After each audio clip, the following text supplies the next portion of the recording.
Okay, good morning, everyone. And thank you so much for joining us. My name is Isabel Tridle, and I am the president of the United Nations Association's Orange County. I also currently serve as a national council member. I'm really happy and excited to welcome all of you because this year is really special. We are not just celebrating and commemorating the 75th anniversary of the United Nations, but also this year was really challenging. And it was a time that forced us to explore new ways to be connected. Now it's more important than ever to be united and work in partnership. And today we are reflecting our past. We are celebrating the accomplishments of the present and looking forward to progress toward a better and brighter future for everyone, everywhere.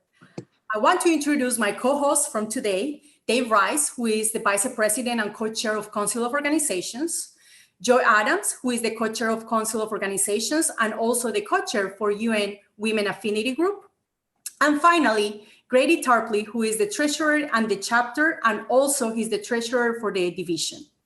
Welcome to all of you. Now, I'm really happy and excited to introduce our first speaker. She is actually a tremendous woman. She's really empowering and she's a really, truly inspiration. Farah Khan. She is a small owner business and executive director of the Newport Mesa Urban Interfaith Council. She is graduated of UC Davis and previously served 8 years as a regulatory affairs manager for a major biotech company. She was elected to the Irvine City Council in 2018. Farah has worked extensively with many community organizations in Irvine and Orange County. She has received numerous awards and recognitions through the years, which is a testament to her commitment to service. She was also awarded the Community Service Leader Award from the OC Human Relations Commission in 2015. Welcome, Farah.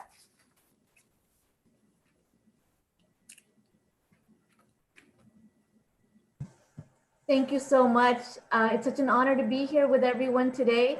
And as you can see, my cat was very excited. She gets excited every time she sees the screen pop up. But again, you know, it's an honor to be here celebrating with all of you the 75th anniversary of the United Nations. And today, more than ever, it is so important for us to understand, you know, that working between governments and the private sector, working on understanding, working on peace is so important. And we see it in our daily lives. So I thank you for the work that you do and look forward to our continued relationship. And wanted to make sure that you were able to receive the certificate from our office. Oh, good. Yes. I know we had a little bit of an issue, but we got the other one out there as soon as possible. Wonderful. Thank you again for everything that you do. I remember being a member so many years ago with Joy Adams, who's here. And, you know, I look forward to a time when we can all reconnect again in person. So an honor to be here and thank you again. Thank you so much, Council Member, for your tremendous work and then all your empowering. As I said, you're a truly inspiration, but I think that not just locally, but for a lot of people who are right now even watching this event. Now it is my pleasure to introduce our own Rachel Bowen-Pittman. She serves as Executive Director of UNA USA, a grassroots movement of more than 20,000 Americans in over 200 chapters across the US who are dedicated to supporting the work of the United Nations in communities, on campuses, and on Capitol Hill. Rachel works to maximize UNA USA's advocacy impact by guiding the strategic vision of the organization, overseeing membership expansion and managing partnership. Welcome, Rachel. Thank you, Isabel. I really appreciate being here and thank you for inviting me. I'm honored to be part of this event. We are honored here. We're here today to honor the 75th anniversary of the United Nations. And of course, this is not how we anticipated the world would be in celebrating such a milestone. As you all know, 2020 has brought unprecedented challenges that are currently impacting every person in the world. We're experiencing a shared urgency not only to overcome a devastating global pandemic, but to rebuild a stronger foundation for global progress. It is not only fitting that we would look to the UN's history and celebrate its fundamental purpose today. The UN represents humanity's highest ideals and most ambitious goals, and yet it was born from our darkest days 75 years ago in the aftermath of World War II. From shared experience and suffering, we created a system which would defend us from our own worst possible actions, a system to equip future generations with global teamwork as a first line of defense. So here we are, it's 75 years since white laurels on a blue banner became a symbol of peace and hope for all of us. And thanks to the UN's work, we've had some big wins for the world. The Universal Declaration of Human Rights is guiding 193 countries. Nearly half of the world's children have received life-saving vaccines. Smallpox has been eradicated. More than 80 human rights treaties have been signed. 17 Sustainable Development Goals were unanimously adopted, and the Paris Climate Agreement was enacted. And these are just a few of the UN's global achievements. But to count the everyday impact the UN has on human lives would be impossible. But right now in 2020, we find ourselves against a similar backdrop as the one in 1945, when finding hope after World War II seemed impossible. Right now, major challenges of unprecedented scale are clouding our forward vision. The COVID-19 pandemic has stopped the world in its tracks, changing our lives overnight. This virus has taken more than 1.1 million lives, devastated global and national economies, exacerbated existing racial and gender inequalities, and taken a record number of children out of school and families into poverty. In recent years, the US administration has stepped back from the Paris Agreement, UNESCO, and the UN Human Rights Council. We've cut funding of that vital funding for the UN's work, ending contributions to the UN Populations Fund, aid to Palestinian refugees, counterterrorism efforts, UN peacekeeping missions, and the Green Climate Funds. And the US is estimated to owe the UN more than $1 billion in unpaid dues. We are also fear the effects of climate change, which I know you all are dealing with severely in California, which has become more frequent and severe. Deadly hurricanes, uncontrollable wildfires, shattering heat waves, rising sea levels. The threats are real and increasing. And most recently, in a dangerous, short-sighted decision, our nation made moves to terminate our relationship and funding with the World Health Organization in the middle of a pandemic. So it's easy to feel discouraged by the magnitude of the global challenges we face and the administration's actions to remove America from multilateral agreements. Many believe that America's hard-won leadership on the global stage is being undermined. But here's the silver lining. The UN was built for moments like this. And UNA-USA members understand that now is the time to be unwavering and unapologetic in supporting the work and the principles of the United Nations. Therefore, we are sending thousands of messages to our elected officials to let them know we oppose the administration's decision to withdraw from the World Health Organization. We are denouncing racial injustice against Black people in the US and around the world, educating ourselves on ways we can help end systemic and systematic racism. We are advancing the UN Sustainable Development Goals with greater urgency because the pandemic has reversed a lot of the world's progress to achieve the 2030 agenda. And most importantly, we are advocating to our members of Congress for full US funding for the UN because we believe in its mission, which declared in the UN Charter reads, to reaffirm faith in fundamental human rights and the dignity and worth of the human person, and the equal rights of men and women, and of nations large and small, to promote social progress and better standards of life and larger freedom. Right now, as we honor 75 years since these words changed the world, they feel more relevant than ever.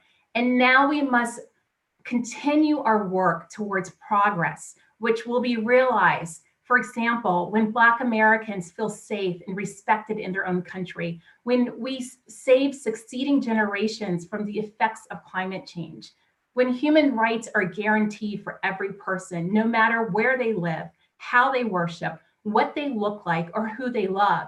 And when we can reestablish our nation's leadership on the world stage, working alongside fellow member states to prepare coordinated responses to future health crises. And so in another 25 years, when the UN turns 100, we will surely need new and evolved definitions for progress, but the foundation will be stronger and the UN will still support humankind's never-ending pursuit for a better world. Thank you. Thank you, Rachel. As you all know, this is the moment to take actions. So we also invite you to go and use your cell phones and start texting and telling that you actually care about the United Nations and that we need the fully funding. So we're gonna start sharing with you in the chat some tools so you can go and advocate. And again, as I always said, actions speak louder than words. So now I'm gonna move forward and we're gonna sing, no, we're not gonna sing happy birthday, but we're gonna play the happy birthday to the United Nations. So I'm gonna invite you here to this area of my house where my husband is gonna be sharing, yes. After this, we can all say happy birthday to the United Nations. But first,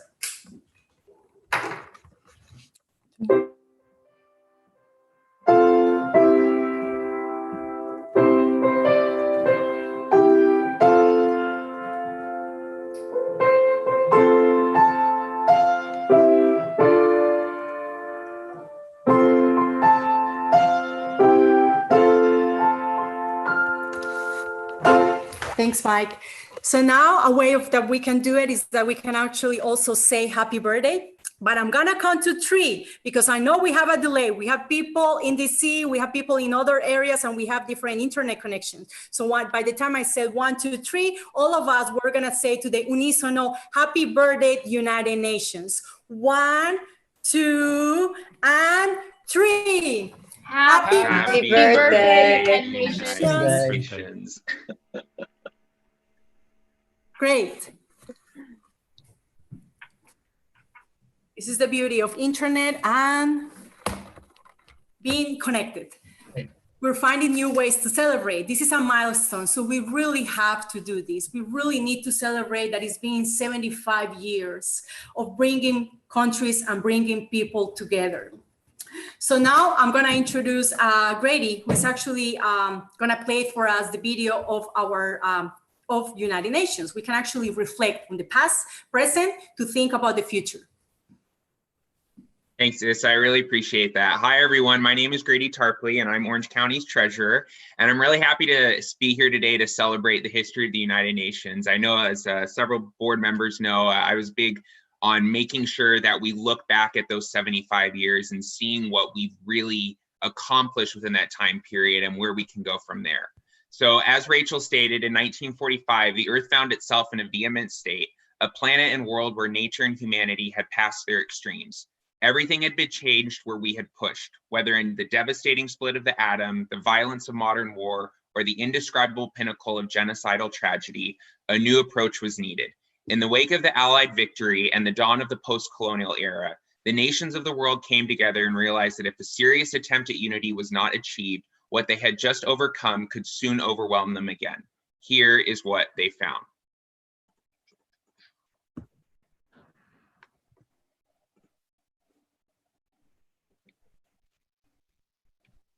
The untold destruction that has been wrought, nor can we forget how close our whole civilization has come to utter ruin. It is our supreme responsibility at this conference and afterwards to see to it that this calamity never again falls upon the world.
And now it is my great privilege to turn it over to Dave Rice, our Vice President, who's going to talk to us about the Sustainable and Millennial Development Goals. Conversations for Peace. We're here today. Thank you, Grady. Let's see.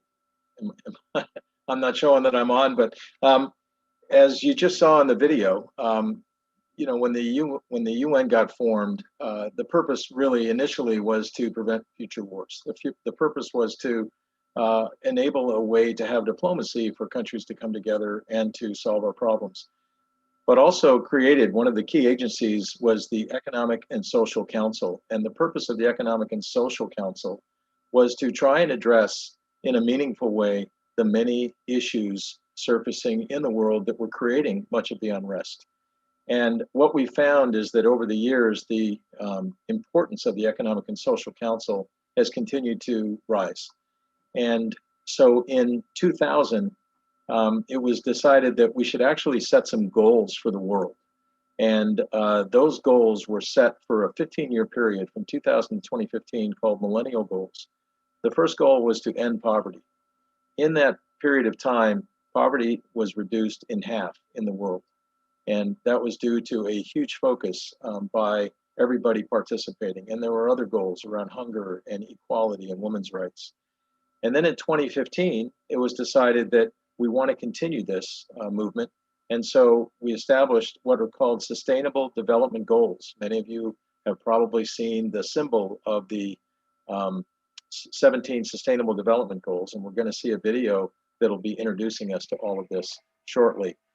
But there couldn't be a more important movement in our world today than getting everybody engaged, from academia to government to business to nonprofits, all committed to working together on these goals and achieving not only these goals for the world, but as our mantra says for the United Nations Association, think globally and act locally. We also want to apply these Sustainable Development Goals to our local communities. So without any more background, let's go ahead and catch the video and see what the importance of these goals are and where we are today with them. Leaders from 189 countries agreed on a vision for the new millennium. They wanted to end extreme poverty in all of its forms. So they made a list of 8 goals called the Millennium Development Goals, and they wanted to achieve these goals in 15 years. One of the leading organizations working to fulfill these goals has been the United Nations Development Program, or UNDP. We're present in more than 170 countries and territories. We championed the goals so that people everywhere would know what they were and how people could do their part. We funded projects that helped fulfill the goals. We helped countries accelerate NDG progress by breaking down the silos and working across sectors. We acted as scorekeeper, helping countries to track progress. As a result, the number of people that live on less than $1.25 per day has dropped by more than half. The number of primary school age kids who don't go to school, down by almost half. The number of people getting life-saving treatment for HIV increased by over 15 times. Child mortality, down by almost half. As much progress as we have made together, there's still a lot more to do. Over 800 million people are still living on less than $1.25 a day. 1 in 9 people on our planet goes to sleep hungry each night. Deforestation remains alarmingly high in many countries. Oceans are becoming more acidic, threatening food security and marine ecosystems. and about 1 of every 6 adults in the world is illiterate. 2/3 of them are women. We think those are tough numbers, and so do leaders from the countries where we work. So in September 2015, they agreed on a new set of goals to help finish the work we all started in 2000. The new goals are called the Sustainable Development Goals, or SDGs. We have made significant progress in the last 15 years, and we think there's plenty of room for hope, for action in the next 15 years. Today, the world is more connected by technology. We know more about how to balance the 3 pillars of sustainable development: social progress, economic growth, and environmental protection. However, our climate is changing. Our planet is transforming, and there are more people on Earth than ever before. We at UNDP believe everyone can have enough of what they need living within our planetary boundaries, and we are working around the world to make this happen.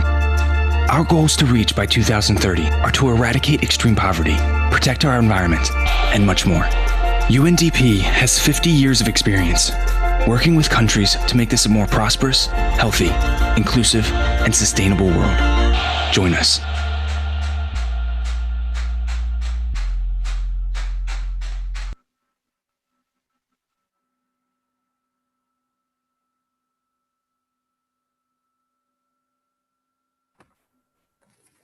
So now that we did the transition and we realized about what is happening with the Millennium Development Goals and the Sustainable Development Goals, we want to share with all of you what we're doing here locally.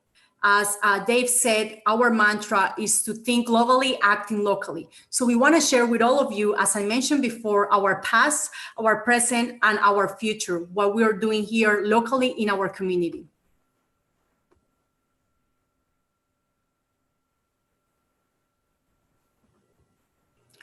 Do you want to play the video, Grady? Okay, the video's on.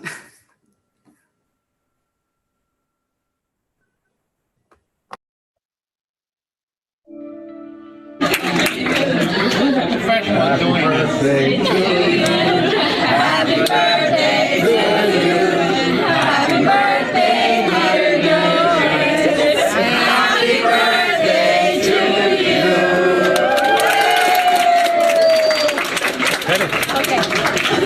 What are you doing? I'm not birthday. Thank you, Carl. I'm not a cake cutter. That's okay. Someone will try.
The United Nations is important to me because of what it represents, the struggle for peace. The United Nations represents a world reeling from the reality of warfare and violence and seeking an alternative way for humanity, a way fostered in peace and solidarity. The United Nations is important to me because it allows the world to come together and to understand each other in a collegial, egalitarian way. In the United Nations, the world comes to terms with itself and strives for a better future.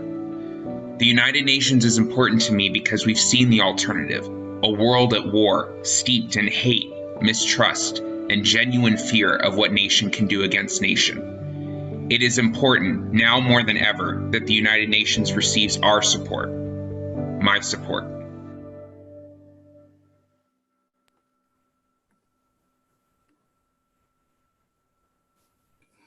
But the core of a chapter, of course, needs people. So now we want to take the opportunity to thank all our board members. Currently, we have Rima Nashashibi, who is actually the co-chair of advocacy. She's in the call. We also want to recognize the work of our board member, Yasu Gorfu, who's also in the call. And finally, we want to recognize the work of Crystal Martinez, who is actually the secretary. And they're all serving our chapter in many and different ways, not just providing their time, but also providing their passion. Also, I want to take this moment to recognize our past presidents. Without them, our previous achievement will not have been possible.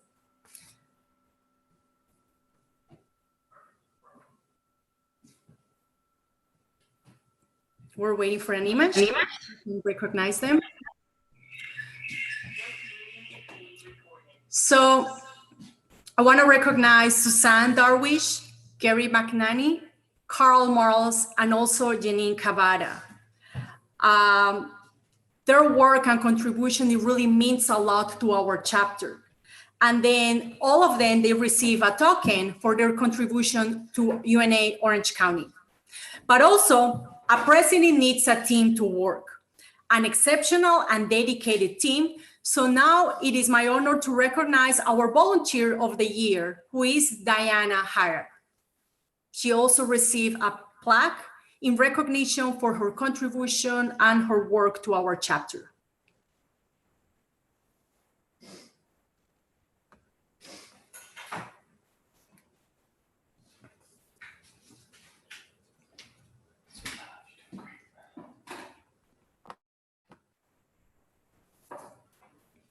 Now I want to introduce Joy Adams, who is the co-chair of Council of Organizations, and she's also the co-chair of UNA Women. We're going to be today recognizing and awarding local leaders' global goals. Joy? Our Global Goals Local Leader Award is given each year to Orange County organization as recognition of their local actions to contribute to the UN's SDGs. This year, we are pleased to award the League of Women Voters, Orange Coast, for their dedication and hard work to empower and educate the Orange County voters. The League of Women Voters actually shares this year in important 2020 anniversaries, the UN75, the UN SDGs 5th, and the 100th anniversary of women's suffrage, when the League was founded by suffragettes in 1920. They served also as a consultant to the 1945 US delegation at the UN Charter Conference, and they continue today as an observer at the United Nations. For 100 years, the League has been defending democracy, protecting voters' rights. We are most pleased to honor the Orange Coast chapter as they carry out the mission locally.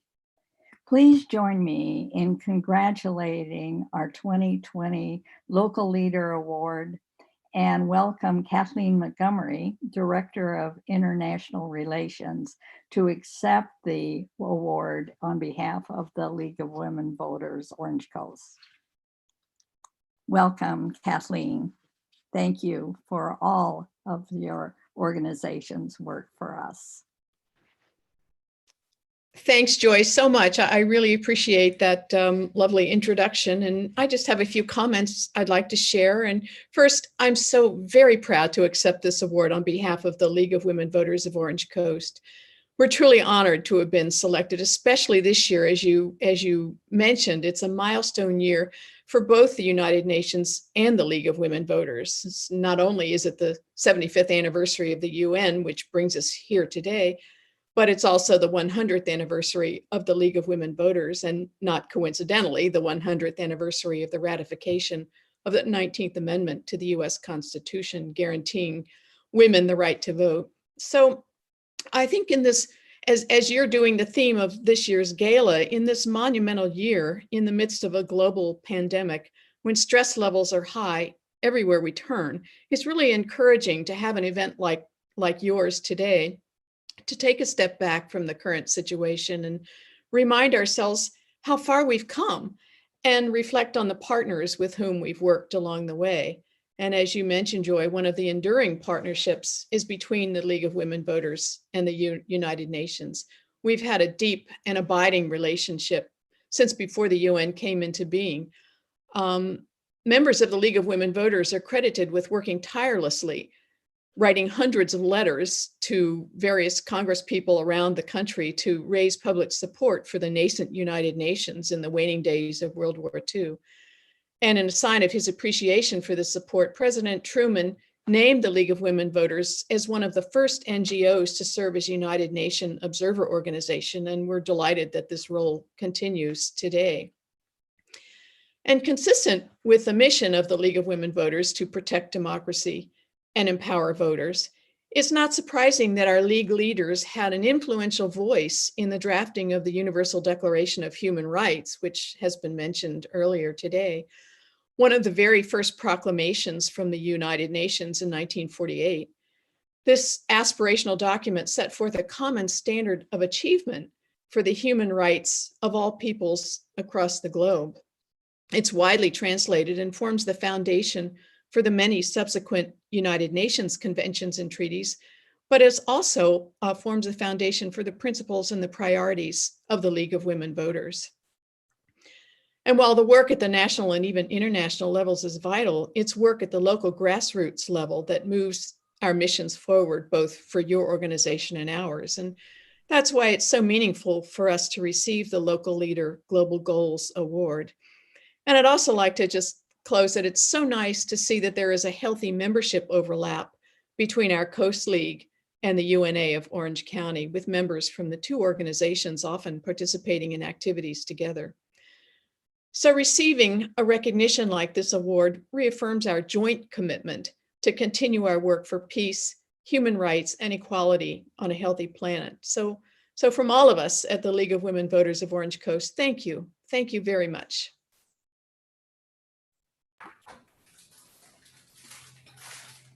And then again, congratulations on a really well-deserved award for all these years of advocating and working. So now I want to move forward to Dave, who is actually our vice president. He's actually going to tell us a little bit, if you actually want to get involved in our chapter, he's going to tell us about our current efforts and what we're doing. Thank you, Isabel. Okay, I'm going to just talk a little bit about the United Nations Association, as some of you may not be aware of exactly how it fits or where it fits on the in the agenda of is it a part of the UN, is it not? So the United Nations Association actually has been around quite a while, but it was reinvigorated in 1998 when Ted Turner from CNN fame decided to invest $1 billion into forming the United Nations Foundation, which helped boost up the United Nations Association and brought it in under the umbrella along with the Better World campaign. So together, these organizations comprise the largest network of UN advocates anywhere. And you know, we have over 20,000 members. And one of the things I love so much about the United Nations Association, as you can see from even this webinar here, is the number of young folks that are involved. Young people today are interested in getting involved in issues and helping solve problems. And it's so great to be able to work with so many just quality young people in these organizations. But we have over 200 chapters in the country. Pretty much every community has a chapter. So throughout Southern California, and Barry Simon is our president of our Southern California division here. We've got a dozen great chapters here that no matter where you are, you can get involved with. But we all work together to help basically solve and advance not only the global issues of the UN, but also, as we've said, to apply them locally to our communities. So I just wanted to talk about, for example, we had a week of action this past June where around the country, we participated in all kinds of advocacy sessions with local council folks and city and government officials to advocate for our causes. And we held a number of what we call consultations, which are really surveys to understand where people felt we were as a country and as a world, where their views were that we were on the various issues of the Sustainable Development Goals. You know, with COVID, as has been pointed out, it's been tough. I mean, it was already difficult prior to COVID hitting us. We were in a tough spot in the world, but now it's really set things back. So there's even more of a need for us to all come together and really work on not only what the problems are worldwide and how can we all solve those, but what we know we have much more control over is the problems in our own communities. So that's why the United Nations Association is so valuable, and really encourage everybody, if you're not already involved, to definitely get involved. And there's so many ways to become involved in different activities that you can line up with. For example, we have just in our Orange County chapter, several of these different areas of engagement, and the youth engagement program is one of the most exciting to me. We not only have the Model UN at our local high schools and even some middle schools and even some college campuses, but we have campus chapters at our major universities. And it's just exciting to be able to see young folks sign up and get involved in these chapters. And then we have affinity groups. We have the UNA Women's Group focusing on women's issues and how to promote them locally, a young professional group. And then we have a new group forming, which we're very excited about, called the Education Affinity Group, where we're looking to get faculty and administrators at our universities engaged in the SDGs, working together not only on their particular areas of interest, whether they're sociology department, political science, school of law, but also to focus on how can they help us better understand our local issues and work with the other constituents on that. So that's an exciting program forming. In the advocacy area, we've got so much. We're so fortunate to have, as been mentioned, REMA and Global 365 dealing specifically with child marriage and the issues of that. She's making great progress, having a number of cities, including Irvine, signing on to petitions to advocate against that practice, which is still legal in most of the country. Orange County has got a huge problem in human trafficking. We obviously have other major issues, and these are all great causes for us to advocate around. And then, as has been mentioned, we're excited to have so many organizations, quality organizations, participate with us in our Council of Organizations. Several are listed here, but we have 50 total that are all working together under an umbrella to try and help coordinate our activities as we work on problems. And then we have our monthly meetings, different member meetings, coffee talks with the Council of Organizations group, different service projects. So there's plenty to be involved in. Membership is $50 a year. It's almost nothing. $25 for your first year. It's actually free for anybody under 26. So we would encourage you to sign up at unaoc.org. If you're in Orange County, or if you're outside of Orange County, get involved in your United Nations Association group locally.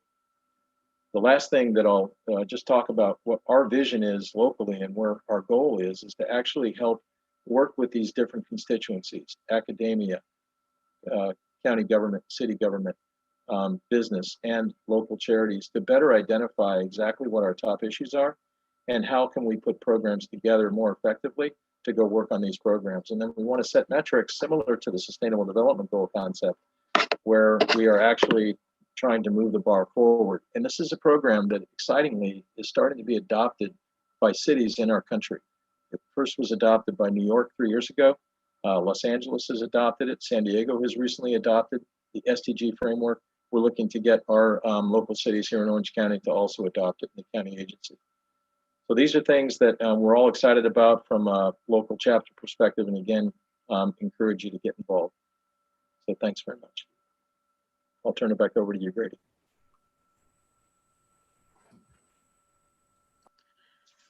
Perfect. All right. And with that, I think we are ready to get started with our panel. So first off, I want to thank everyone again for joining us today. This is kind of the getting into what we kind of expect from our chapter and from the United Nations as a future from a little bit more of an expertise perspective. So the goal is to talk about partnership and how we can collaborate better to shape our future together.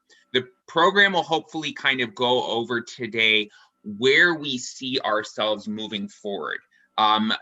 To kind of give you some background, thinking about our future, the United Nations Association of the United States of America, so our national organization, gathered Americans' voices from all 50 states, Washington, D.C., and Puerto Rico, in order to understand what Americans think about the current and future state of the world. And I'm going to go ahead and share right now. Let me pull this up here. There were 3 questions that were asked. Are we on track to secure a better world? What kind of future do we want to create? And what action is needed to help us achieve a brighter future? So to start with, we had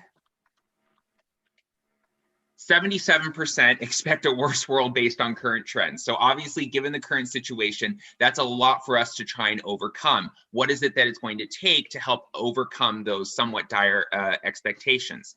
The second question is, what kind of future do we want to create?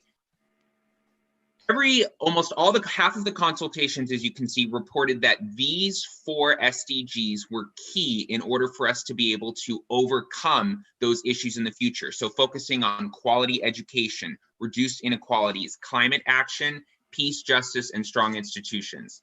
And the last question is, what action is needed for a brighter future? And that we're focusing, on 3 different levels: the United Nations, what our national chapter can do, and what we as individuals can do. So the United Nations addressing global issues, creating change, UNA, USA engaging US constituents across the nation to get people excited to want change with these global issues, and for individuals themselves to reach out in their local community. The real question, of course, is how do we see that in real life? What are the different ways that we as individuals, as NGOs, as other groups of people coming together, especially in these somewhat virtual times, how can we see that change accomplished? And it is for that reason today, I am very happy to introduce our 4 panelists. So I will start from the top. First, I am happy to introduce Senator Joseph Dunn. Senator Dunn is currently the Assistant Dean for External Relations, as well as a lecturer at UCI School of Law. He is the primary point person for the launch of the UCI Cybersecurity Policy and Research Institute, Civil Justice Research Institute, and UCI Institute on Policing and Society. He was previously a member of the State Senate, where he received international acclaim as chair of the Senate Investigation Committee into the 2001 California energy crisis. California Lawyer magazine labeled him as the man who cracked Enron. He's also served as the CEO for the State Bar and the California Medical Association. So welcome to Senator Dunn. Thank you. Our second panelist is Esra Nawar, who is the development librarian and the head of library development and marketing and the chair of arts, exhibits, and events at the Leathery Libraries at Chapman University since 2009. She has helped raise over $5 million in support of the libraries at Chapman University. Over the years, she has studied, worked, and lived in many places, including the Gulf area, Washington, D.C., where she worked for the Royal Embassy of Saudi Arabia, and in Alexandria, Egypt, where she worked for the Bibliotheca Alexandrina. Welcome, Esra. Thank you so much. Such an honor to be here, and that explains my background full of books. So, perfect. Our next panelist I'm happy to introduce is Andrew Ellis. Andrew began his environmental science career characterizing toxic chemical waste sites for the Environmental Protection Agency. He's also worked in the insurance risk management field. His current research interests are devoted to the study of paleontology, mass extinctions, and their relation to climate change. He's been a volunteer with the Climate Reality Project as a leadership corps member for over 7 years and previously served on the LA chapter leadership team as chapter chair. He has been active on environmental issues related to the extraction and burning of fossil fuels and nuclear power for his entire life. Welcome, Andrew. Thank you so much for the invitation. I appreciate it. I'm honored to be here as well. Perfect. And then as our final panelist, I'm happy to introduce Professor Tekel Wolde-Mikhael. as a professor of sociology with expertise in areas of ethnicity, race, and refugees. He has years of teaching experience in a broad range of settings, including 2 years of teaching at the University of Gezira in Sudan and various colleges in the United States. Some of the classes he has taught are urban sociology, principles of sociology, bridging theory and methods, research methods, social theory, race, ethnicity and nationalism, sociology of development, social movements, class and inequality, cultural and social and structural inquiry. His most recent research focuses on immigrants and refugees in the United States and nation-building efforts in Eritrea and the Horn of Africa. Welcome, Professor Woldemik-Kayal. Thank you, I appreciate it. Perfect. All right, and without further ado then, I'm gonna go ahead and get us started. So I think our panelists have been given some questions in advance to kind of let them know where we're asking. So my first question is going to be directed to Andrew and Esra, and whoever would like to go first is more than welcome to. 77% of our participants believe that we should expect a worse world based on current trends. What are some key ways to fight these supposed trends? Do you think the trends are accurate or are they more illusory? If so, how can we fight that misconception? I'm happy to start. All right, well, thanks again for the question. And I really want to take just a quick moment to thank the United Nations Association Orange County chapter, specifically David Rice and Joy Adams, for inviting me to be part of this amazing panel. I'm really honored and excited to also congratulate the United Nations for the 75th anniversary. I've always been impressed with the work of the United Nations. As a little kid, all the way from Egypt, immigrating to the United States in 2002, been really impressed with the work of the United Nations. And even my son, who's a senior in the Mission Viejo High School, he's been super involved at the Model United Nations for the last 4 years. And I got to definitely know a little bit more about the United Nations. But to answer your question, I'm going to just be a real librarian and share some books, quotes, data, and research. And please, I don't want you to think that I'm trying to paint a rosy picture of the world than it is, but I know that while some research can open our eyes to many harsh, ugly, and unfair things that happened in the past, it also gives us the opportunity to see how the world has changed to the better in many ways. Earlier this year, actually, I started reading the book that was published actually December 2019. It was titled Fewer, Richer, Greener, Prospects for Humanity in an Age of Abundance by the accomplished author Lawrence Siegel, who is also the director of research at the CFA Research Foundation and also a University of Chicago educated. So Siegel says, while the news is filled with doomsday stories claiming that our world is experiencing stagnant economic growth, environmental deterioration, dwindling natural resources, and an unsustainable increase in world population, let alone the current global pandemic that we're living in, this book actually debunks these notions and explains that we will have fewer people than we were expecting. We will become richer, and perhaps most surprisingly, that the planet hopefully will become more greener. And of course, he's backing all this up with a lot of peer-reviewed research. While there's always concern, and there's always reasons for concern, he explains that we have more reasons to be optimistic about the future than not. Life has definitely improved a lot for the last 250 years. His book makes the argument that it will continue to improve in almost every aspect, including health, wealth, longevity, nutrition, literacy, peace, and freedom. Without ignoring the many challenges on the path of progress, this book restores our faith in the future and offers an understanding of why hope is justified and why we definitely just need to spend more time grateful for today's world and optimistic about the bountiful world of tomorrow. So I definitely encourage all of you to read this book. And to answer your question, I think to the contrary of what everybody thinks, I think according to data, the current trends are actually more positive than a lot of the misconceptions that are out there. What we can do is to actually report on the data and report on all of the things that have been, report on the progress more than we usually do. I know we should always acknowledge the issues, the problems, that we're facing. But there's a lot of work, including the work that the United Nations and the offices around the world and a lot of the nonprofits and academia. And we're going to talk a little bit more, and I know during this panel, about what the role of academic institutions. So that's really my 2 cents, and I hope I'm not really painting a rosy picture, but it's really the truth.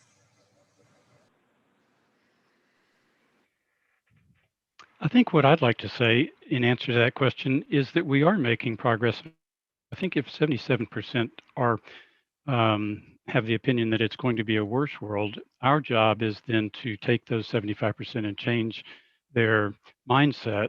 Let me just share with you, since we peaked in California on carbon emissions in 2004, we have decreased our carbon emissions 10% at least. We're at around 10% now.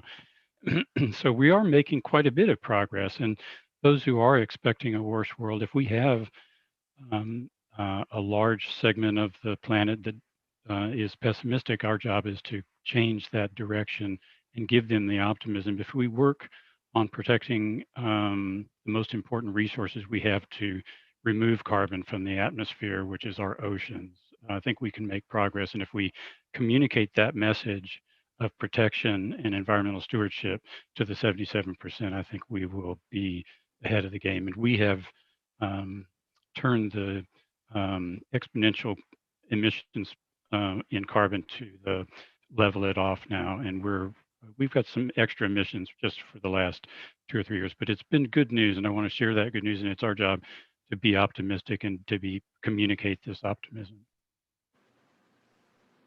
Thank you both for that. And I think that that is a valid point, that there is that what's people perceive versus actually what is going on. And I think that the communication of what we have achieved is important to keep that momentum going forward. So I appreciate both your feedback on that. My next question is asked to Esra again, and also Professor Wolde-Michael. In your opinion, how have the Sustainable Development Goals and the 2030 Agenda changed in the past 5 years? So when we initially started this in 2015 to now, what are some of the changes we've seen from an institutional perspective in addressing those goals? And how can we currently advance them and moving forward as well? What are the best ways to advance those goals? Thank you for the question, Grady. I wouldn't really say that the SDGs have dramatically changed in the last 5 years. What we have observed, dramatic changes in our understanding, methodology development, and our abilities to find better technological ways to address higher tier indicators for specific targets in the 17 different areas of the SDG goals. We also observed a huge buy-in from nations all over the world, reflecting the general consensus around the importance of achieving those SDGs. Since we all share the same planet and we're in better realization that our collective work is the only way out of those so many challenges facing our humanity. In that context, let me reflect on the Davis Economic Report, where global risks were highlighted, putting weapons of mass destruction as number 1 on the list, followed by items from 2 to 5 that are related all to global climate change, natural disasters, failure of ecosystems, and our inability to well adapt with those risks. Having said that, I think there's a huge buy-in from nations around the world. As I mentioned earlier, I grew up in Egypt and have been involved with some of the Egyptian government work on the Egyptian, what they call Egyptian Sustainable Development Plan 2030, and they're working hand in hand with the United Nations offices, as well as other countries. For example, Jordan, that I was there in October of 2019, they also are addressing these sustainable development goals. So there is, I think that's really the major change, is that there is a buy-in from all the nations, as well as how we adapt to them.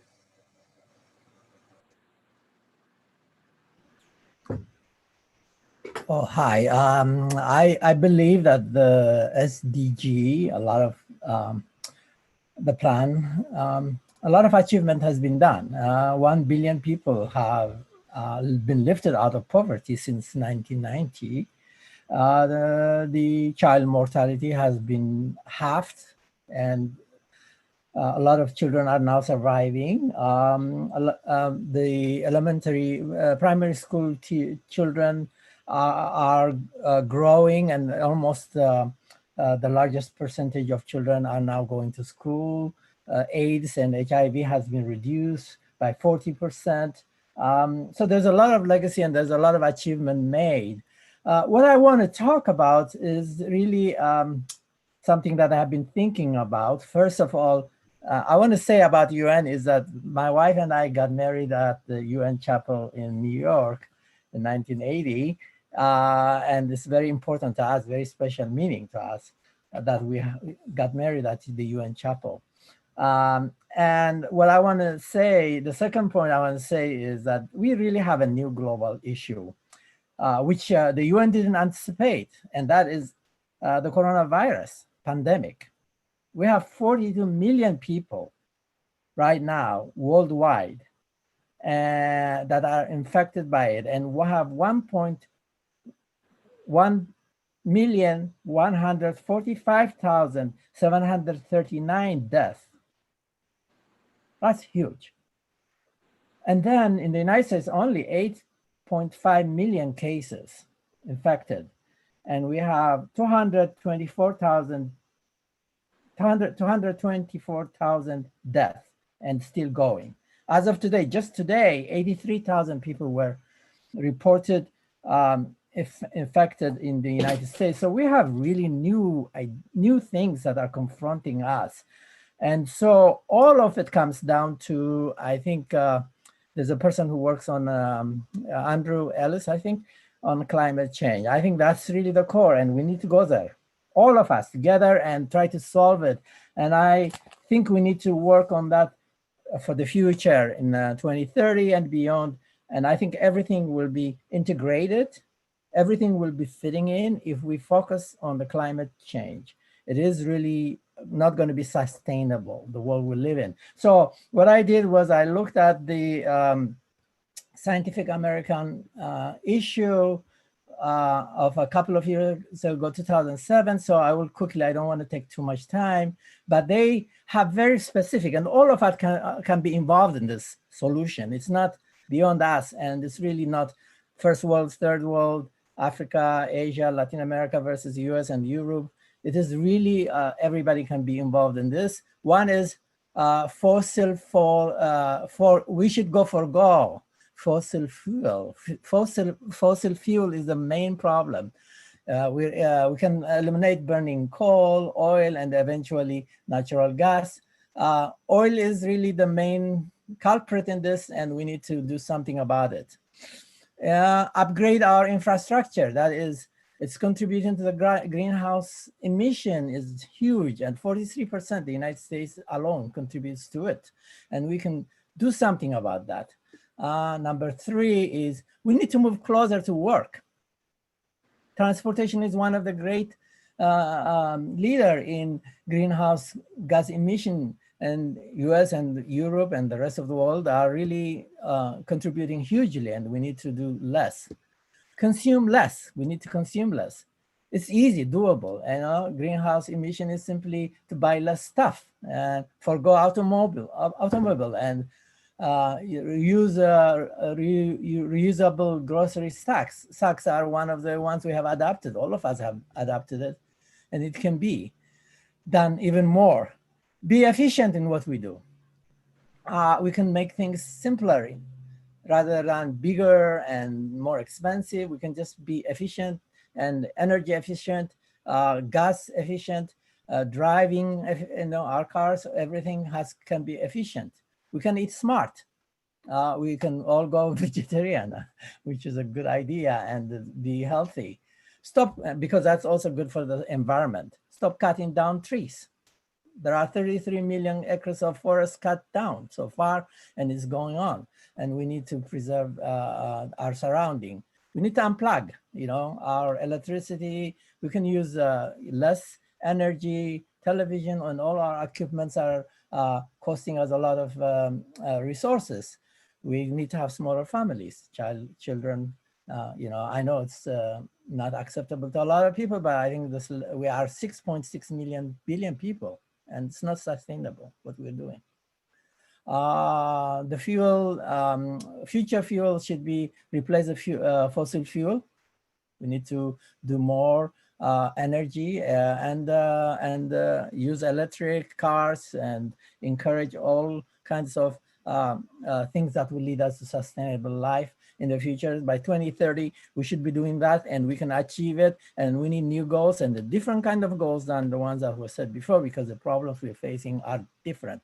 I think I want to go back to the coronavirus. I think it's a new chapter in human history, and we're going to be really tied to this kind of issues more and more. And we need to be smart and deal with our environmental issues. The global warming is real, the climate change is real, and there is really an urgent need to stop it for us and for our children and grandchildren. Okay, I'll stop here and then let the next question. So I don't want to take time because there's a lot to say on this.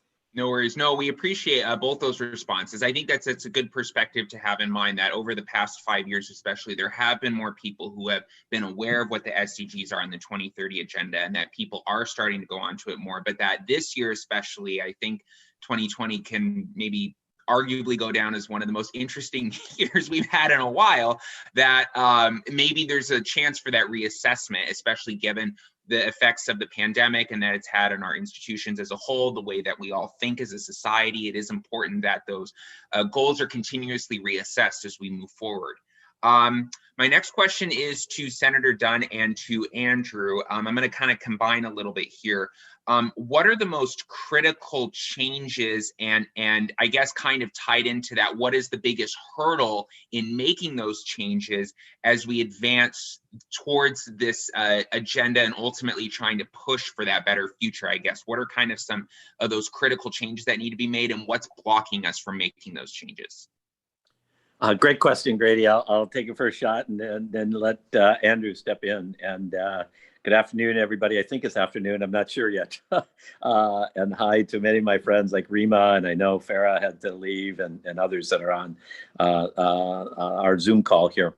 I'm going to answer that question from a more macro perspective for a very specific reason, Grady. I think our greatest obstacle is generational. I also think our greatest advantage to achieving the SDGs is also generational. And what I mean by that is when the UN was formed post-World War II, I look at it as a combination of two generations. What else? I'm as my kids call me, a typical boomer. So a child of the World War II generation. It was that generation and generation before that really brought the world together. Of course, we understand why. 2 world wars, worldwide depression. And it was quite obvious why the world had to come together. And it did with the formation of the UN, of course. And they spent most of their careers laying the foundation for us. Yes, each nation has its own agenda and its own DNA and personality, but all of our respective nations on planet Earth succeed when we're all interconnected and support each other economically and all the things.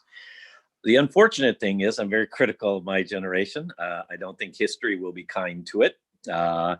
We were then the largest generation in the history of mankind, but we were given great opportunities by the 2 previous generations. And I think we as a generation, not just here in the United States, but globally, are a pretty selfish generation. We started to unwind as we got into positions of power in business and profession and government and nonprofit arena. We started to unwind a lot of the foundations that were put in place that made the UN quite successful in its first chapter, so to speak. And that's continuing today. Us boomers now are getting old. We're in our last hurrah, as I like to say. The current, not to be partisan here, because I know the UN is not, but you can look at current administrations around the world and see backlash and withdrawing from treaties and basically the vision that we're all in this worldwide together. But my generation did not go through a world war. My generation did not go through a Great Depression.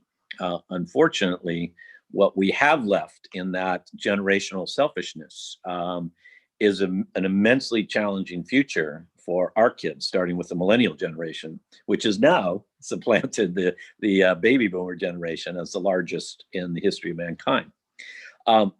Some of you have heard me give speeches over the years. I have great optimism to go to what is our greatest strength going forward.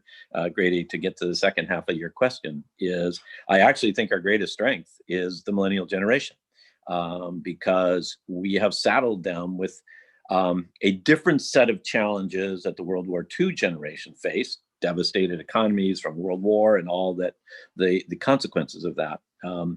And that is a very activist generation. More than the baby boomers like to say were active in the 60s and 70s, nowhere near the effect of what we're seeing in the early stages from the millennial generation. And I think you'll continue to see it as they move into their careers and take positions of power in government and business and et cetera. And they are very, very interested in the UN, its mission, its structure. No organization is perfect. We know that. Always can be improvements. But I can't tell you how many calls I've gotten from law students about are there internship programs in the UN agencies? Not so sure other than some of the earliest baby boomers. I'm on the latter stage of baby boomers. That we've seen that kind of interest in the past couple of decades. That's all a good sign. And so for us now, to kind of close out my comments, Grady, for us, we have to put the new foundational pieces in place. Use our wisdom and cynicism, as for the couple of us on the call that are on the older side of life, to empower that millennial generation. Unleash them. Give them positions within the structure of the UN. They're very interested collectively as a generation. Positions of influence earlier than my generation ever had, and I'm sure of earlier generations. That is our greatest hope, is to empower them, to bring them into the UN and all of its structure, the UN association and related organizations. Their opportunity are many. And you see young business people now who are embracing the SDGs. Our own local Orange County Business Council now has adopted all 17 SDGs. So it's these kinds of factors, in my view. It's generational is our biggest challenge, but generational is also our greatest tool moving forward. Now, that was on a very macro side. I have comments on a micro side, but I'll leave it at that and let Andrew comment as well, too. Thank you, Senator Dunn.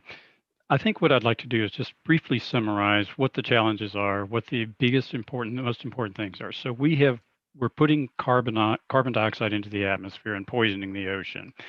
As a paleontologist, every time I understand climate change and mass extinctions, every time we poison the ocean, we crash all the food webs. So the big job of everybody is to protect the ocean.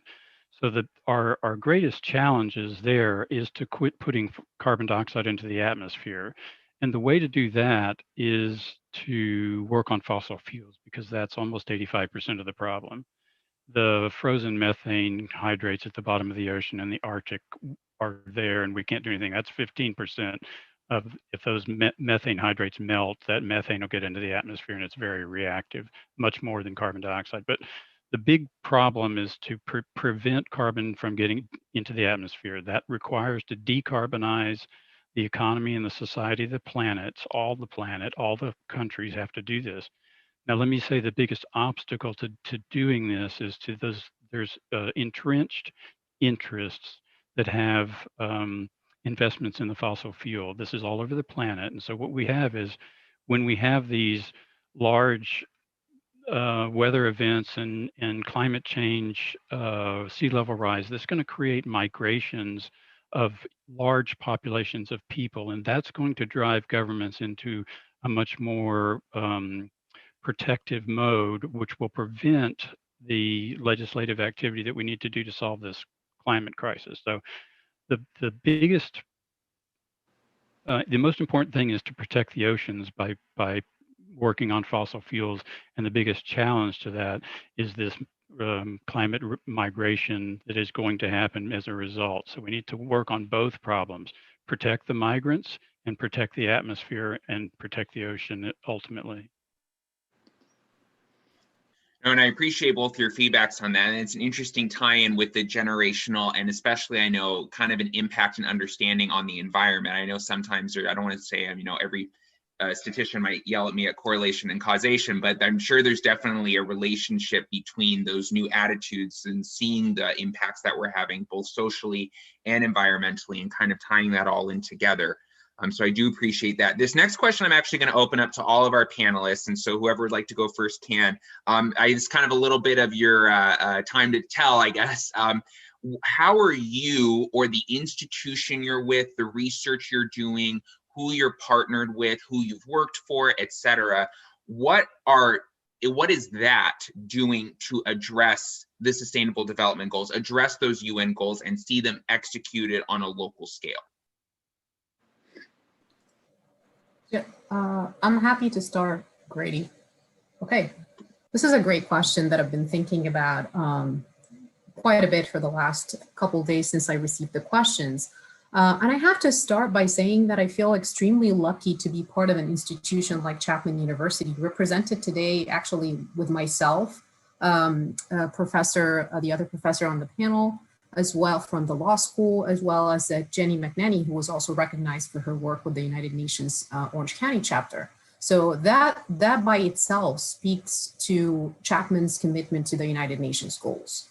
Additionally, Chapman is not just ranked as one of the top 125 universities in the United States, but also a university that is inclusive, entrepreneurial in the way it's in the thought process, interdisciplinary, student-centric, targeting first-generation students, students of color, and with an end goal of developing global augmented individuals. When it comes to academics, Chapman proudly offers programs that are deeply committed to all the questions that we're talking about in the SDGs, life underwater, climate change, marine ecosystems, life on land, health-oriented programs. At the same time, a film school already ranked as #1 in the nation, bringing life to life world-class storytellers that go out and tell relevant and global-oriented films. The university also, through its Sustainable Development Office, demonstrates this commitment through sustainable practices in strategic planning and ongoing operations, as well as sustainability-focused educational programs, research, and community engagement. Having said that, I was just also became aware in the last week that the university is looking into embedding the Times Higher Education Impact Ranking that I didn't know much about, which is the only global performance table that assesses universities against the United Nations Sustainable Development Goals. I hope pretty much all universities across the world can develop that, because these rankings will look at data that use carefully calibrated indicators to provide comprehensive and balanced comparisons across 3 broad areas: research, outreach, and stewardships. It's definitely an impressive way. I was looking at some of the reports coming up from that, specifically impact ranking. It's an impressive way to look at the data and rank institutions of higher education on how well they are helping or responding to SDGs. It's also worth saying that one of today's honorees is Jerry, who's also a Chapman professor. And one great thing that I want to share, it's not official yet, but David Price and I are working behind the scenes on hopefully creating an affinity group, an education affinity group on campus that can tie in the work of the United Nations as well as the work that is done at Chapman. I know that there is another question that will come into this panel about one partnership, and I have a couple that I would like to share, but I'll leave also some time for other panelists to answer that question. But I'd like to just showcase a couple of great partnerships that helped us throughout the years. I'll follow Esra because we are in the same institution, so I can build on what she has said. Of course, I'm a teacher, so I teach classes. I teach undergraduate, and I also teach graduate students. In the undergraduate classes, in addition to doing sociology, I teach race and ethnicity, third world development issues, and everything we're talking about comes there in conversation. We also get a lot of international students, so they get exposed to the variety of ideas that have been evolving over a long period of time. So when they go home, they can also spread the word, if I may use that kind of expression. So we are teaching. Teaching is the best thing you can do. And we are doing that very as much as possible to be globally aware.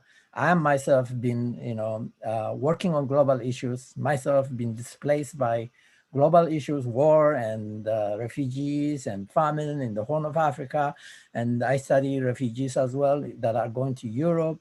I have studied refugees from Haiti to the United States when I started my graduate study, and I'm continuing to study Ethiopians and Eritreans refugees that are going to Europe. So this is a work on ongoing engagement with all these issues in my life.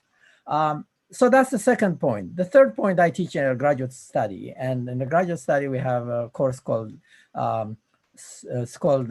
Cultural Diversity in a Globalized World, and we bring a lot of students. A lot of Middle Eastern students come to us, Latin American students, and also American students. And I use my classroom to educate, discuss, open up issues of global concerns, and UN issues come up in our conversation, multicultural issues, race, ethnicity, religion comes up. So it's really, the classroom is really a place of experimenting ideas, exposing, discussing, learning. I learn a lot from my own students myself. So this is a good environment. So that's the second point. But the third point, I want to go back to Senator. Just call me Joe. Yeah, Senator Don. His daughter and my daughter are friends, by the way. I think the point you raised about generational is very important. This is the greatest generation, the young ones now. They're amazing kids. They are in our colleges, the ones before them, the ones that before them, not, add plus and minus 10 years. They're really the greatest generation America has created. They travel around the world. They are curious. They're not tied to their ethnicity, race, culture. They are much more open. They go to Africa, they go to Latin America, they work with Native people in every part of the world. They want challenges. They're generous with their times, and they can be tied into the UN very well because they're much more open. And so we have a great generation coming up we can work with. And I'm really hopeful because they are for peace, they are for environmental justice, they are for sustainability, they are for reducing poverty. A lot of them volunteer their time and energy around the world. They go to Latin America teaching the poor sections of the poor neighborhoods in Brazil and everywhere. My own children did it. They go and they work with AIDS affected children in South Africa. So it's an amazing generation. So we have a good chance to really bring them into this larger issues, global concerns, and I think it can be done. Grady, if I can add to that, I'll just throw in an example. Thank you, Professor. I agree 100%. I want to share with everybody something that a few on this call know, but I don't think it's very broad knowledge. I think one of the greatest strengths of Orange County as a community, that it can contribute to the SDGs, is something that a few of us have been heavily involved in for a couple of years. And it's all relating to one of the UN agencies, actually the very first and oldest agency of the UN. It goes by the initials of ITU. It's the International Telecommunications Union. Started out as International Telegraph Union, early 1900s, and there's a move to rename it again to International Technology Union. The ITU is kind of the technology backbone to the entire UN. But once the Sustainable Development Goals were adopted, their number one priority was how to utilize technology to further the likelihood of success on the 17 Sustainable Goals. I think all of us can agree technology is going to be a critical part of it. I've been involved specifically with their global AI, artificial intelligence, AI for Good conference that's been in Geneva for the last 4-ish years. It's outgrown its conference center there, which can only handle about 3,000. Brings together top government officials from around the world. It brings top business community, technology companies, nonprofits, academia, all with a focus on how AI, despite its both strengths and weaknesses, can be utilized to further the 17 Sustainable Development Goals.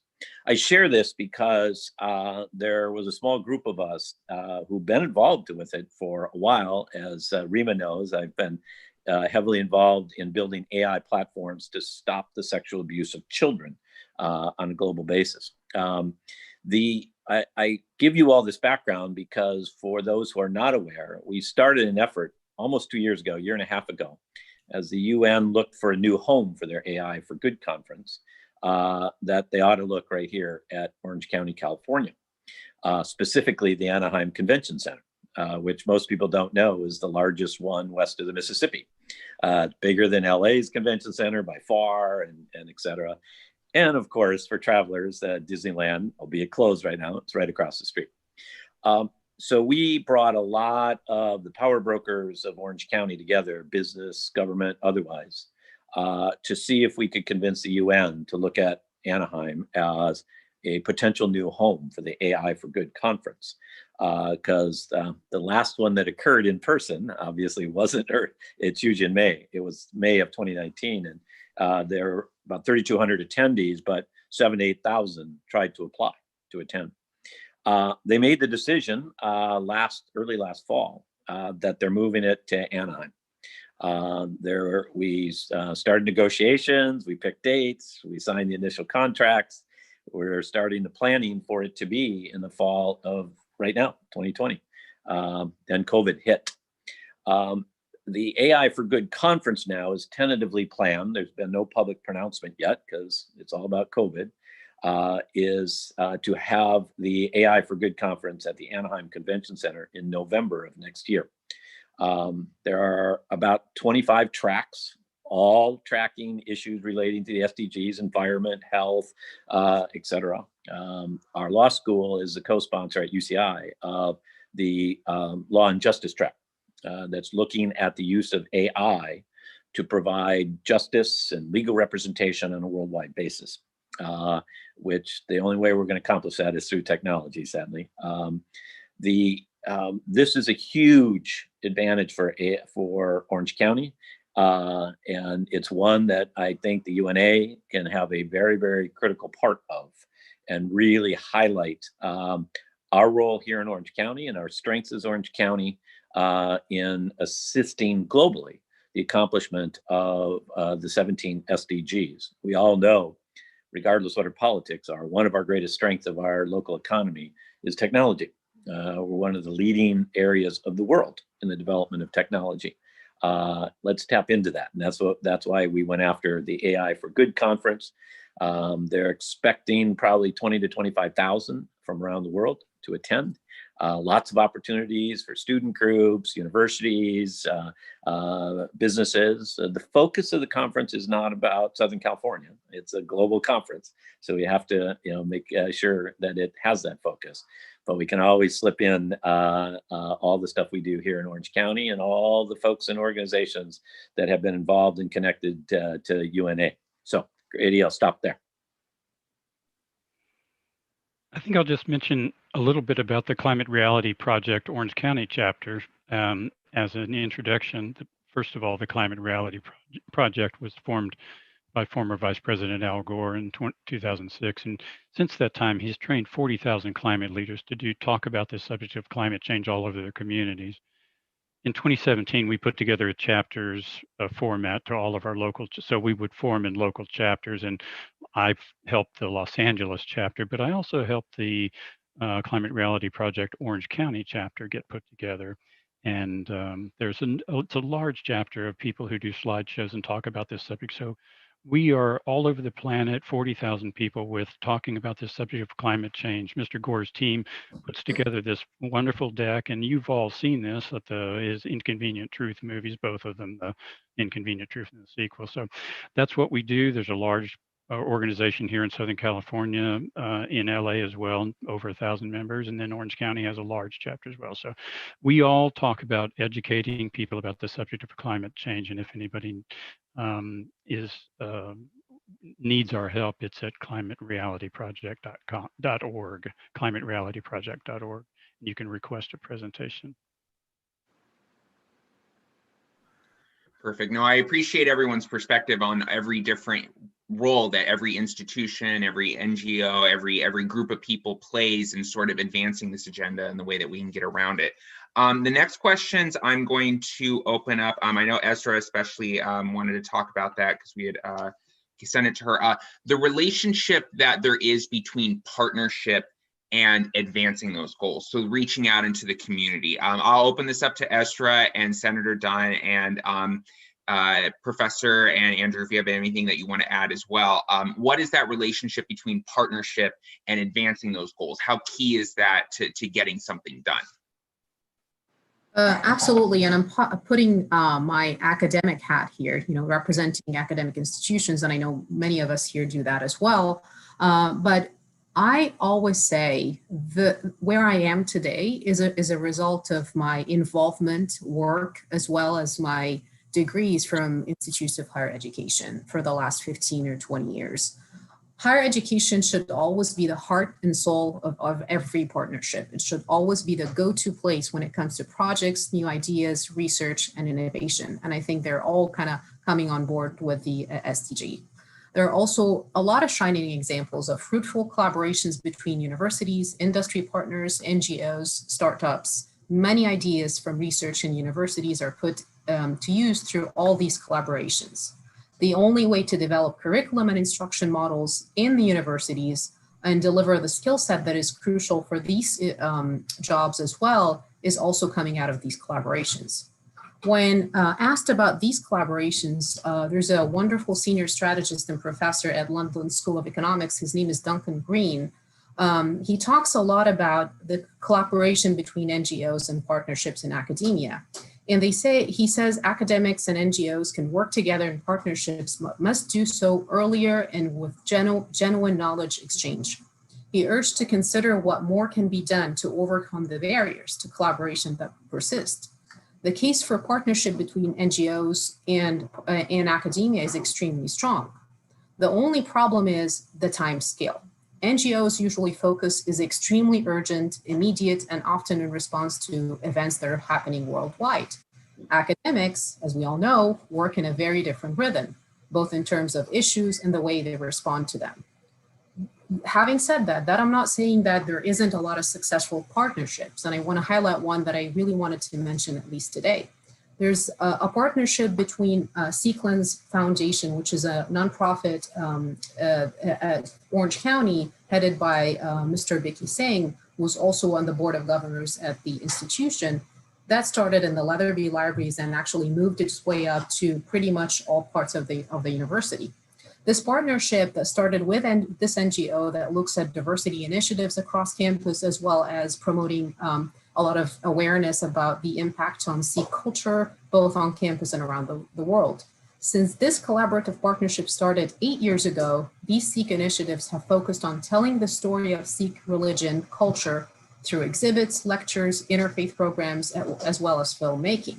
There was an extremely overwhelming success of these programs that started in the libraries, that the Sequence Foundation has expanded their collaborative efforts and have worked with the university administration, with the film school to create a program that enabled film students to travel all over the world, specifically to immerse themselves in the Sikh culture. Sequence has also partnered with the university to create various events, experiences to enrich the lives of both students, local and regional community.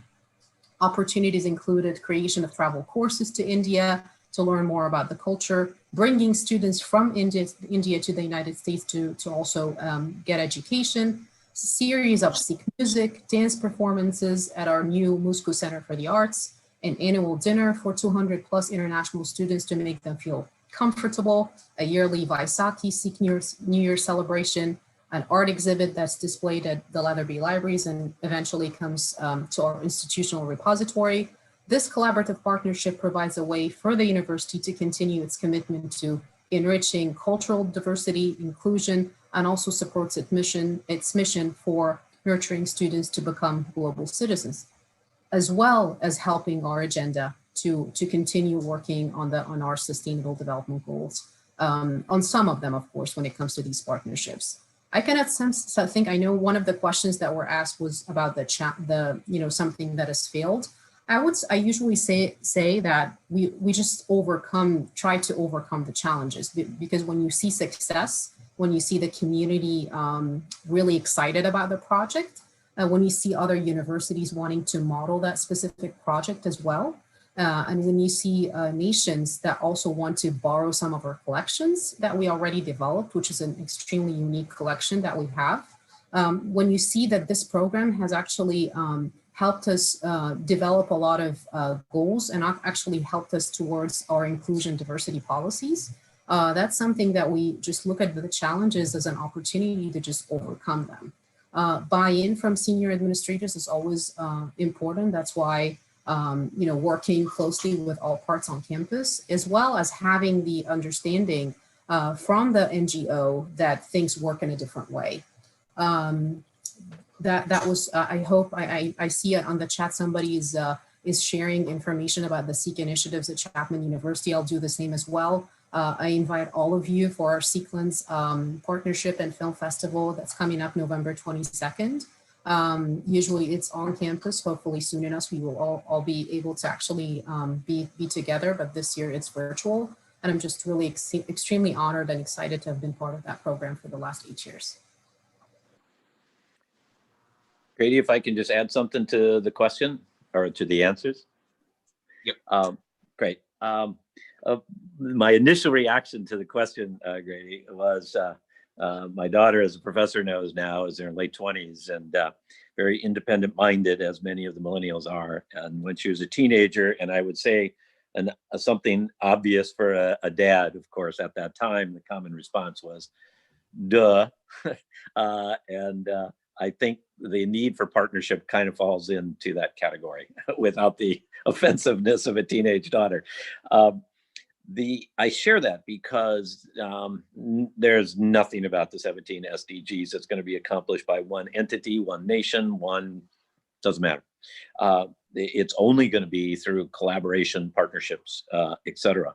And I look at those collaborations from three main areas: government, private sector, academia, where we can bring overlap to some degree, those three. That's where we get major accomplishments done. Oftentimes, the private sector doesn't give enough credit to academia, but that's where all the scientific research work is done. And others don't give enough to the government sector, but that's where you implement policies to accomplish these goals. So I share that because that's how we really achieve it. And I just want to give one quick example, although it's on hiatus because of COVID. Last year, we started to work in such a collaboration in Alaska to address the sex trafficking of minor girls in the Native Alaskan communities north of the Arctic Circle, which is about half of Alaska. And unfortunately, most people don't know that the highest rate of sex trafficking of minor girls as a proportion of the population is in the Native American communities in the northern half of Alaska.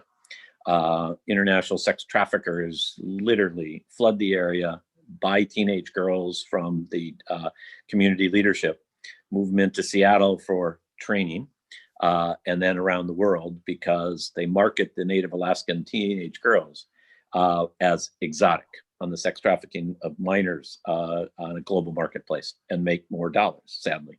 I share this because we brought together those three spheres. There's many organizations in each of the three, but it was government, both Alaskan government, federal government, and UN representatives. We brought the private sector together, numerous businesses that were affected by this and willing to contribute resources and knowledge, et cetera, and the government sector.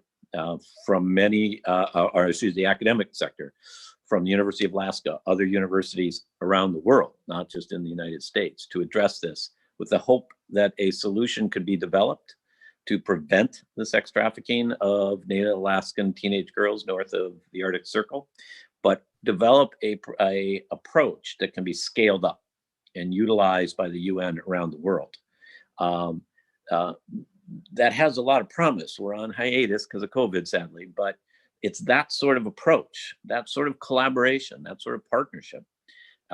It's the only way we're going to accomplish it. And although it seems to be quite common in more recent times that anything government is bad, yeah, government, like any institution, can be improved: local, state, national, international. No question about that. But all three sectors, all three spheres are necessary to accomplish what brings us all together today, and that is the 17 Sustainable Development Goals. Without those collaborations and partnerships across the spectrum, I don't think the likelihood of us achieving them is very high.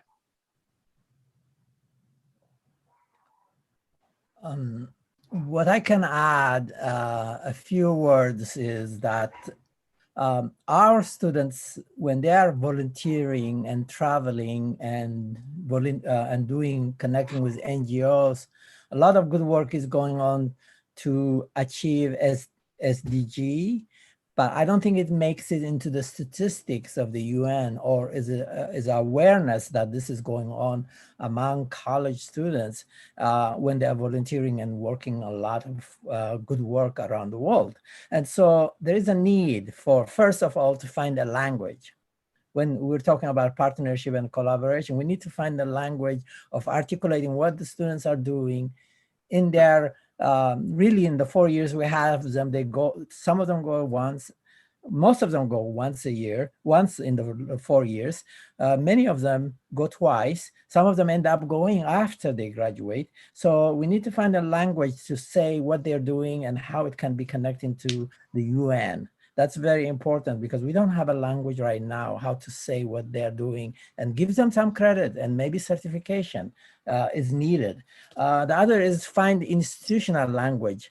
Not only language, but institution. There should be institutional linkages between the universities and UN, because right now what we do is limited to two programs, the International Studies program and also political science. We have a model UN that goes on from Chapman every year, and they participate. They take the role of a nation state and the UN as it deals with issues, global issues, and they participate actively, and it's very useful. We have also peace studies that take students to Israel and to Palestine to deal with the issues of conflict resolution, which is very, very important. And it should be continuing. But we also need, there are other things going on within our institutions that don't get tied to visibility and knowledge and accumulate our understanding what is being achieved. So a lot is being achieved in SDG, but it's not being documented. So I like it to be even much more institutional and recognition outside of the political science, peace studies, and international studies. I think what I'd like to just briefly touch on as far as the partnerships go is the Paris Climate Accord. And I'm not certain if everybody is aware just how important that agreement, the Paris Climate Accord, which was signed in 2015, was. But it's an extremely important agreement that sets the pathway forward for all of the nations. So if we understand how important that partnership was, those 187 nations that came together and agreed to reduce carbon emissions to net zero by mid-century, that is an extremely important partnership agreement between everybody on the planet. So this is extremely important, a very momentous occasion. And from this platform, we will make these changes and begin to turn the tide in the direction that we need to go. The thing that I will say about partnership is that academia speaks the language of science. The NGOs speak the language of people, and the governments speak the language of the economy. And what we need to do is convince the scientists to speak the language of the planet and convince the NGOs to speak the language of the planet and the governments to speak the language of the planet. If we all are talking from the same playbook, we can all begin to do this. And that playbook was written in 2015 by the Paris Climate Accord. No, and I appreciate everyone's insight on that. I know that's always kind of something that we've emphasized here, is that aspect of partnership is important, because the United Nations not necessarily alone is going to be able to do everything, and not necessarily should it alone be doing everything. It really is a global issue at hand. So I appreciate everyone's feedback on that. This is going to be our last question, because I know we have a consideration of time, so I don't want to keep everyone on for too much longer. So if every panelist could give a 30 seconds, with the 30 seconds being closer to a minute than two, question: what is the number one way that we on the call here today can address this agenda, that we can make that difference towards this agenda? What is one thing that we can do? Again, 30-second answer from every panelist. Just what would be one thing that we listening in could help to advance this cause? I want to start by saying build more libraries, but that but I would say education, education, and education. Really invest in the younger generation and a better understanding of Generation Z. I know Senator was talking a little bit about generational gap, but we're looking, I'm a millennial, but I'm also looking at my kids who are Generation Z. They're born digital. Instead of dismissing them, include them. We've seen incredible young people like Greta Thunberg or Malala Yousafzai and many more who've changed the world just using their social media and platforms sometimes. So educate the younger generation, let them know about the SDGs. I know my son, as I mentioned, speaks to the SDGs very well, so educate them. I was really impressed last November. I was in Amsterdam and I saw a really cool place called the SDG House. I showed a picture to Joy and David. I was really impressed with that one. And my final words will go to stubborn optimism. And I was recently intrigued by that term developed and shared by political strategist Tom Revitt. And I wrote about it in an article at LinkedIn in June. And according to Tom, choosing to face this moment with stubborn optimism can fill our lives with meaning and purpose. And in doing so, we can put a hand on the arc of history and bend it towards the future that we choose. So just continue to be optimistic and educate the future generation. Thank you so much.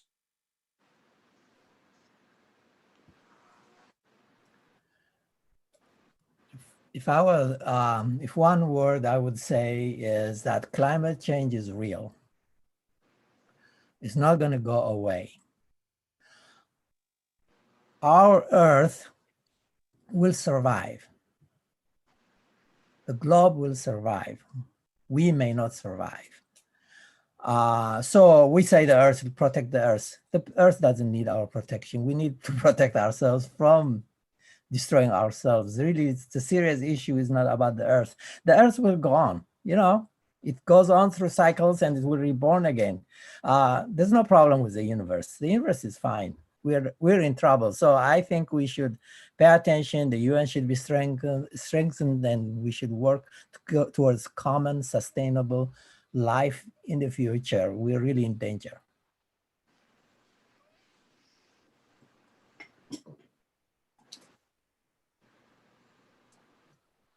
I think I might just mention a few things. What I would encourage everybody to do as far as making a difference is to think vertically and integrate your activity instead of a horizontal left or right. I'm going to work as a water scientist or a resource management, or I think working vertically is the way to go. Think about hyper local work here in my local community to shut the Grayson gas plant down here in Glendale where I live, as far as repowering it with clean energy. Work in my region with the Los Angeles City Council and the people at the supervisor for the Los Angeles County and Orange County. Those work in my state and testify with the Coastal Commission. I also work for my nation in helping candidates that believe in the way that I believe get elected. And I also think that working on the planet, I work in Peru as a nutritionist. We develop nutrition programs to help people grow yucca, which is, you call it cassava or tapioca, but the plant gets iron into the diets of those rainforest communities in Peru. And so think about vertically integrating your activity, hyper-local, regional, city, state, and then work for your nation, and then work for your planet. And the best way to work for your planet is to focus on these 17 Sustainable Development Goals. The best way to get involved planet-wide is the United Nations. So join the UN chapter, the United Nations Association chapter in your local area, and then work for your planet, work for your nation, work for your state, and work for your community. I guess what I would add to that, many of my comments were macro focused. Now I'm going to get very micro with a very concrete suggestion. It could be all of Southern California, but I'm just going to zero in on, for many of us who are here in Orange County, let us create a beacon to the world of achieving the 17 sustainable development goals right here in Orange County. UNA could be the host of bringing the leadership of those three spheres, academia, private sector, and government, together, and just focus on how Orange County or LA County or both together can achieve the 17 SDGs right here locally. That would be I'll just speak about Orange County. For Orange County, historically conservative, kind of an anti-UN view historically, changing, of course, as everybody knows. We achieve that. We bring those three together under the banner of UNA and start looking at the buy-in of business and government and, of course, academia. Great institutions in academia here, Chapman, of course, UCI and others. That, to me, for us locally, creating that beacon would have impacts around the world. There's little that any one of us can do to affect the SDGs on a global basis. A few. I put most hope in scientists, of which I'm not one. But I think if we launch such a localized effort, there is tremendous forward thinking in our business community. Doesn't matter whether it's conservative or progressive views personally, but they are forward thinking. Southern California needs a great climate to be Southern California. We've got our own small versions of worldwide problems, poverty, et cetera. That would be an amazing beacon to the world if we could do that right here in Orange County.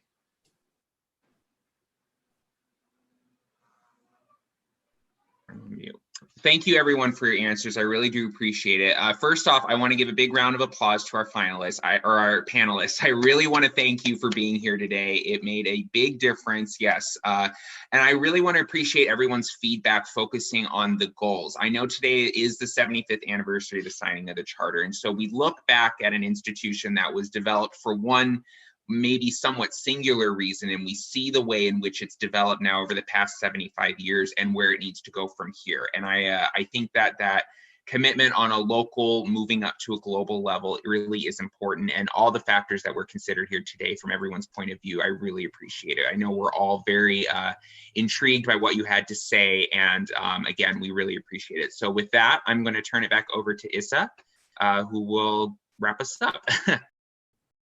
Thank you, Grady, and thanks to all our panelists. As all of you said, this is a tremendous opportunity.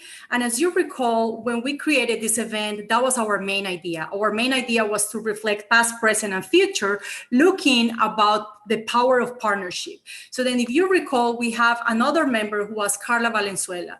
She's actually the CEO of the Chamber of Costa Mesa, and unfortunately, she was not able to attend. She was the other member who was representing the private sector.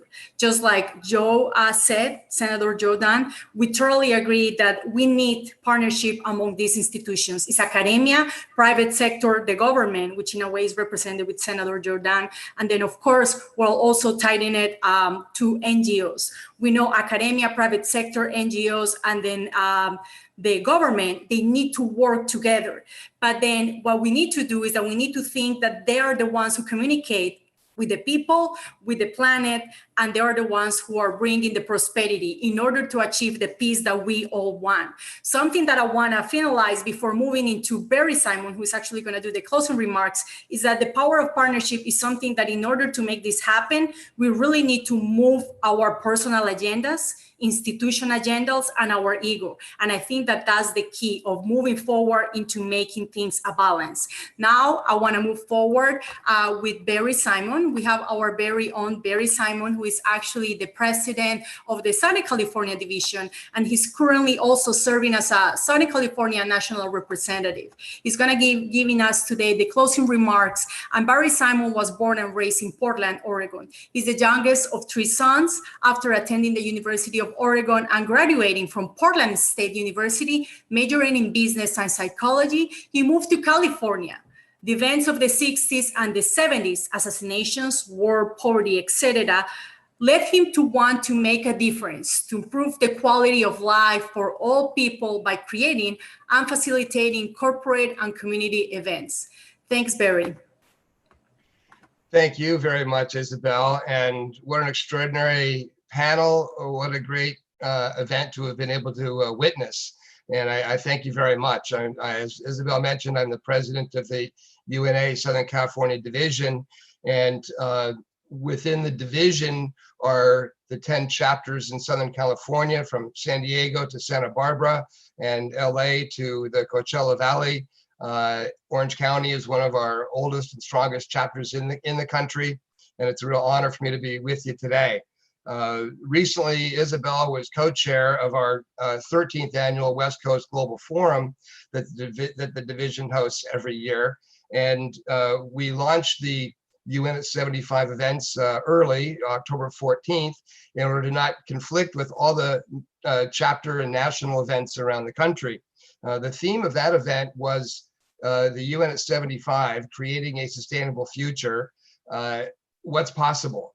And we presented our Global Citizen Awards to AltaSea, Circular Systems, Sustainability Works, and TerraCycle, all inside that world of recyclability, sustainability, reusing products rather than continuing to make new stuff. We talked about cutting food consumption. And so the division exists primarily to be of support to the chapters. We invite your membership to your local chapter. Orange County is a great place to get started with the UNA, no question about it. You can go to unausa.org, look for the join button, and when in joining, you'll have an opportunity to select your chapter. Obviously, Orange County, for those of you listening today, would be the way to go. And if somebody's listening from Spokane, Washington, or from New Jersey, you can certainly select that chapter, but it's okay to be a chapter of Orange County anyway. A few comments I'd like to share in terms of this event. I got so much out of listening to each of the speakers, I can't begin to summarize or recreate each of their comments. That's why it's great that this presentation was being recorded. And I invite you and your organizations to perhaps pull out parts of this event that you may want to share at your future meetings. I want to thank the panel, Senator Dunn, Tekla, Walden Michael, I hope I'm pronouncing that reasonably correct, Esra, and Andrew. Excellent, extraordinary comments. You know, from the League of Women Voters in the Orange County area to Global Hope 365, the range of opportunities and actually the range of expressions of possibility that are present in Orange County currently, it would be unheard of just 5 or 10 years ago. And so what's available there is broad and deep. And I know that on behalf of the leaders of the Orange County chapter, I invite your participation. I would like to also add that I have some notes here. I don't want to miss anything. So in terms of the committee that put this together, congratulations, Isabel, Joy, Grady, Crystal, your whole team putting together such a terrific event. Congratulations goes to the League of Women Voters on their award today. I don't want to miss any of my very important points. Well, as was mentioned earlier, partnerships are essential, and nothing becomes possible. We don't live in an isolated planet. The air is worldwide.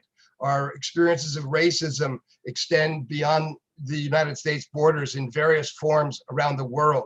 So none of these issues can be handled just in one country. As was mentioned earlier, we have to take a global approach to all of this.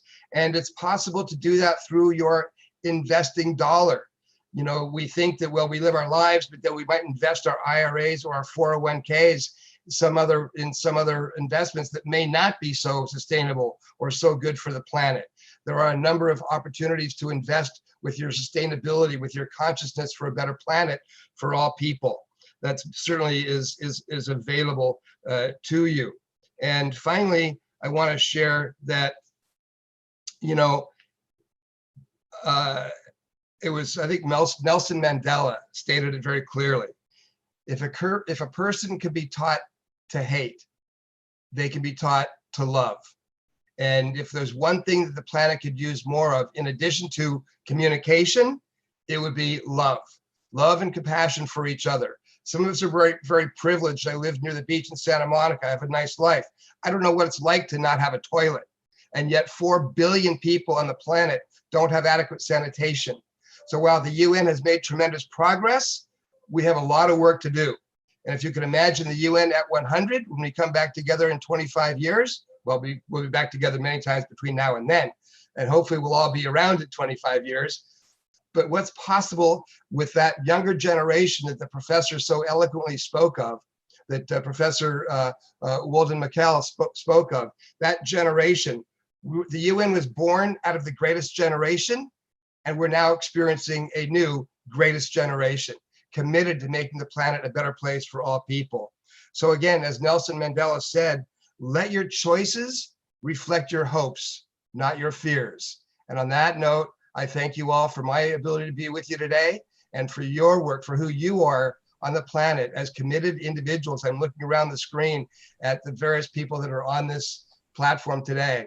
It's up to you to continue to make that difference, to be the stand, to have that stubborn optimism that can push us through COVID-19 into a better world for all of us. So thank you very much. Thank you, Isabel. Thank you, Grady. Thank you, all of you, for your participation.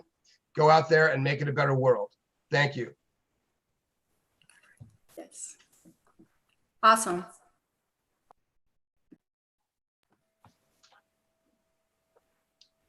That will end our webinar. Thanks all of our attendees for participating. We appreciate it. Thank you to our panelists. This has been streamed live on Facebook, on YouTube, and we have the recording. So if anybody's interested, just let us know. Thanks and have a great day.